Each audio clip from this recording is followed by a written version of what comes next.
जय हिंद दोस्तों, मैं आप सभी को आइडियल स्टडी पॉइंट में स्वागत करता हूं। मैं आप सभी के बीच आज अपने कोचिंग में वर्णिका जो बुक है ना, हिंदी का सेकेंड किताब, उसका ऑब्जेक्टिव का जितना भी आपके एग्जाम में आने वाले हैं उन सभी का हम डिस्कशन आज अपने स्टूडेंट के साथ करने वाले हैं। तो वीडियो के शुरू से अंत तक जरूर देखिएगा, ठीक है।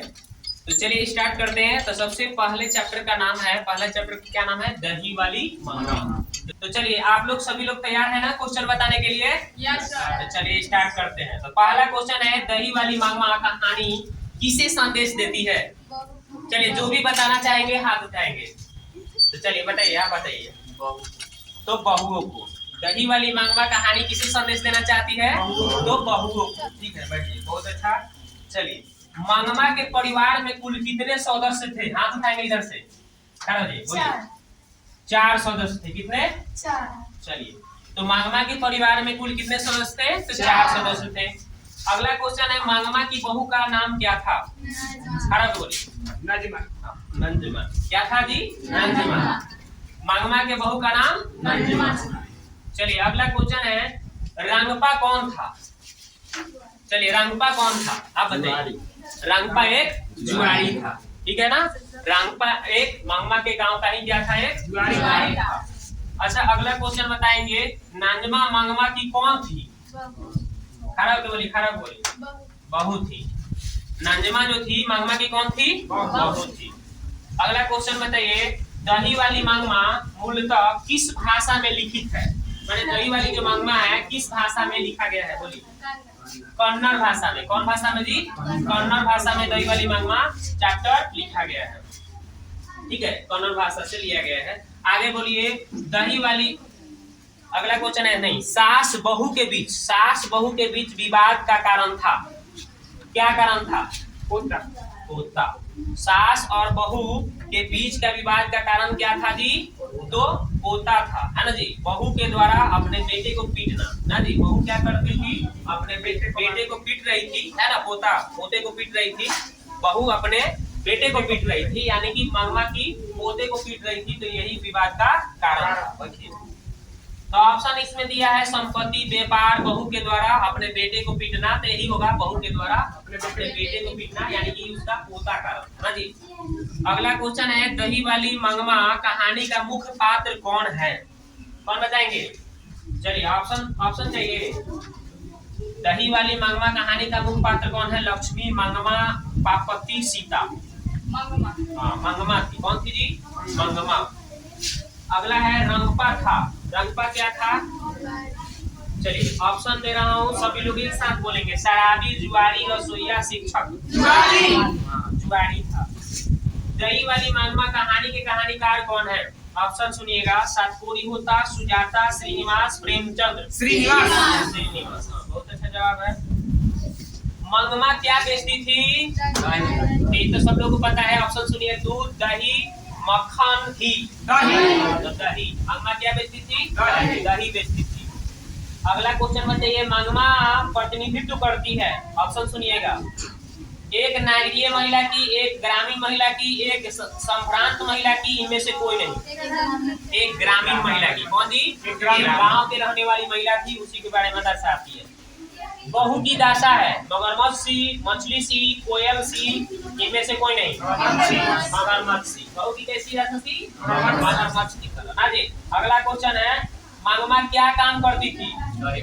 मछली बेचने की, दही बेचने की? तो दही बेचने की। क्या बेचने की? ये तो सबको पता है भाई कि दही बेचने का काम मांगमा करती थी। अगला क्वेश्चन है, मांगमा थी, ऑप्शन सुनिए, आस्तिक, अंधविश्वासी, डायन, नास्तिक। अंधविश्वासी। कौन थी जी? अंधविश्वासी। अगला क्वेश्चन सुनिएगा, मांगमा किस भाषा की कहानी है? तेलुगु, उड़िया, हिंदी, कन्नड़। तो कन्नड़ भाषा से थी। क्या चीज? कन्नड़ भाषा। अब है दूसरा पाठ, ढहते विश्वास। कौन सी है जी? ढहते विश्वास। ढहते विश्वास में बताइएगा लोग, एक साथ सभी लोग जवाब दीजिएगा। लक्ष्मी के बड़े लड़के का क्या नाम था? अच्युत। सब लोगों को पता है, लक्ष्मी के बड़े लड़के का क्या नाम था? अच्युत। अच्युत नाम था, ना जी। अच्युत नाम था। अगला क्वेश्चन बताइएगा, देवी के टीले पर चैत के संक्रांति को क्या होता था? मेला लगता था, देवी पर बलि चढ़ाया जाता था, नाच था, उपयुक्त सभी। हाँ सब, मेला भी लगता था, बलि भी चढ़ाया जाता, नाच गाना ये सब होता था ना जी। अगला है लक्ष्मण कहाँ नौकरी करता था? ये तो सभी को पता है, कोलकाता में काम करते थे लक्ष्मण। अगला है लोग हाँफते हुए किस ओर दौड़ने लगे? समुद्र की ओर, टीले की ओर, टीले की ओर ना जी। सात कोरी की कहानी है। दही वाली मांगमा, माँ रहते विश्वास, तो ये रहते विश्वास। सात कोरी उत्तर की कहानी क्या है जी? रहते विश्वास। विपत्ति अकेली नहीं आती है, यह बात सब साबित हुई जब तूफान आया, जब अकाल आया, जब महामारी फैली, इनमें से कोई नहीं। क्या होगा जी? जब तूफान आया। रहते विश्वास कहाँ की कहानी है? बिहार की, बंगाल की, उड़ीसा की? तो उड़ीसा की। कहाँ की जी? उड़ीसा की। लक्ष्मी के पास कितने जमीन थी? तो 1 बीघा जमीन थी, ये तो आप लोगों को पता है। लक्ष्मी के पास कितना जमीन थी? 1 बीघा। रहते विश्वास कहानी में किस नदी पर भयावह दृश्य प्रस्तुत है किया गया है? तो ब्रह्मपुत्र, महानदी, सोन नदी, कौन नदी हुआ? महानदी। महानदी की चर्चा किया गया उसमें। अगला क्वेश्चन, गुणनिधि कहाँ से लौटा था? कलकत्ता से कि राउरकेला की, जयपुर से कि कटक से? कटक से। गुणनिधि कहाँ से लौटा था जी? इसी को लोग पढ़ाकू लड़का कहा जाता था। आगे है लक्ष्मण की कौन थी? पत्नी, बहन, चाची, पत्नी। तो लक्ष्मी जो थी लक्ष्मण की पत्नी थी, पत्नी। रहते विश्वास कहानी के संपादन के कौन है? संपादक कौन है जी? ईश्वर पेटलीकर, सातकोड़ी होता, श्रीनिवास सातकोड़ी होता। रहते विश्वास के लेखक सातकोड़ी होता। अब चलिए तीसरा पार्ट देखते हैं हम लोग। माँ किस भाषा में रचित कहानी है? बंगला, उड़िया, गुजराती? तो कौन होगा जी? गुजराती हो जाएगा। ईश्वर पेटलीकर किस भाषा के साहित्यकार है? तमिल, गुजराती, मराठी, गुजराती। मंगू की माँ को कितने संतानें थी? 2, 3, 4, 5? 4 संतान थी। कितने जी? माँ कहानी में कौन पागल थी? मंगू। कौन थी जी? मंगू। कमू किस कहानी की पात्र है? सुजाता, श्रीनिवास, ईश्वर पेटलीकर, सातकोड़ी होता? तो ईश्वर पेटलीकर जो है ना जी, इसी कहानी में ये पात्र है। इसी कहानी में जो ईश्वर पेटलीकर माँ कहानी है ना जी, उसी में के ये पात्र है, माँ कहानी में के। ठीक है। कमू कौन थी? मंगू की बहन, कमू की माँ, मंगू की दीदी, मंगू की सहेली? तो मंगू की बहन। कमू कौन थी? मंगू की। ईश्वर पेटलीकर कहानी है नगर, माँ, रहते विश्वास, धरती कब तक हुएगी? तो ईश्वर पेटलीकर की कहानी कौन है जी? माँ कहानी है। कौन है? माँ कहानी है। मंगू की उम्र कितनी थी? 12 साल, 11 साल। हाँ, तो 12 वर्ष थी मंगू की उम्र। 12 वर्ष। मंगू को कहाँ भर्ती कराया गया था? अस्पताल में कि अनाथ आश्रम में कि विद्यालय में? अस्पताल में। कहाँ पे?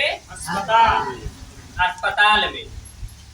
मंगू को अस्पताल का नहीं, पागलपन का रोग कब से था? मंगू को पागलपन का रोग कब से था?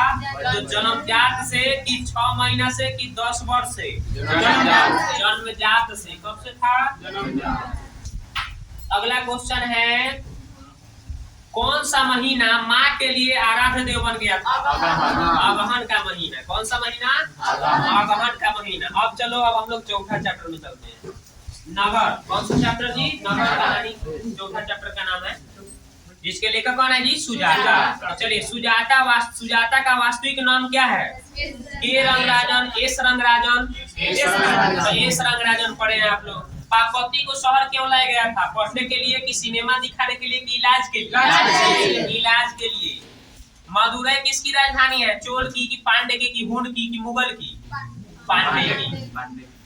आगे बताइए, सुजाता का जन्म कहाँ हुआ था? तमिलनाडु में कि कर्नाटक में कि बिहार में? तमिलनाडु में हुआ था। पार्वती कौन थी? बलियामा, शिक्षिका, नर्स, नर्तकी? पार्वती कौन थी? बलियामा। पार्वती बलियामा की पुत्री न थी जी? इसमें ऑप्शन गड़बड़ दिया है। कोनो कोनो होता है, बुक में दिया है। इसमें भी जितने भी आप गाइड खरीदिएगा ना, आजकल जितने भी मार्केट में गाइड आ रहा है, उसमें एक आध को गड़बड़ मिल जाएगा। जैसे ये देखिए, क्वेश्चन क्या बोला था? बोला था कि सुजाता का जन्म क्या क्वेश्चन बोले थे जी? हाँ, पापौती कौन थी? पापौती कौन थी? मैंने ऑप्शन दिया है कि बलियामा, शिक्षिका, नर्स, नर्तकी। तब बलियामा तो ये तो आपका पापौती की अम्मा थी ना, मम्मी थी ना, तो वही पापौती कौन थी? तब बलियामा की पुत्री लिखता है यहाँ पे। ऑप्शन में क्या छूट गया है इसको? बलियामा की पुत्री लिखना चाहिए था।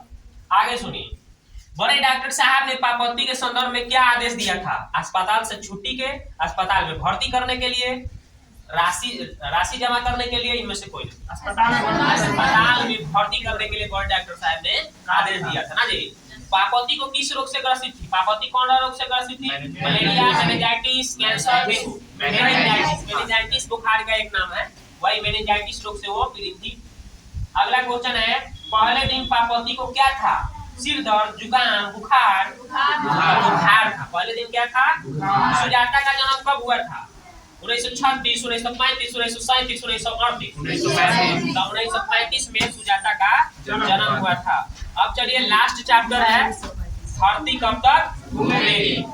धरती कब तक घूमेगी चैप्टर के लेखक कौन है? सावरदैया जी। चलिए इसे क्वेश्चन हम लोग करेंगे। सावरदैया की कहानी धरती कब तक घूमेगी का विषय है तमिल समाज, गुजराती समाज, राजस्थानी समाज। राजस्थानी समाज है। सीता के बड़े लड़के का क्या नाम था?